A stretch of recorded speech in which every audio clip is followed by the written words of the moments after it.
Camera যে rail লাইনের উপর দিয়ে দৌড়াদৌড়ি করতে হয়, ক্যামেরার টলি বসাবার জন্য শুটিং এর পূর্ব মুহূর্তে যে প্রস্তুতি চলে সেটাই এখন হচ্ছে। দানবাক্স নাটকের শুটিং এ এসে আমি দেখতে পেলাম এই দৃশ্য।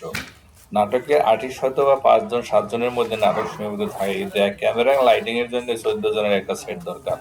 এবং জীবন সরঞ্জাম দিয়ে এই সমস্ত কাজ করা হয় তা না দেখলে আসলে কোনোভাবেই বোঝা যাচ্ছে না যে একটা নাটকের পিছনে কি পরিমাণ শ্রম, চেষ্টা, মেধা দিয়ে কাজ করা হয়। একটা ২ মিনিটের সিনকে ধারণ করতে দেখা যাচ্ছে যে পিছনে ২ ঘন্টা পর্যন্ত সেট সাজাতে হয়। তারপরে গিয়ে দর্শকদের সামনে উপস্থাপিত হয় ২ মিনিটের একটা সিন।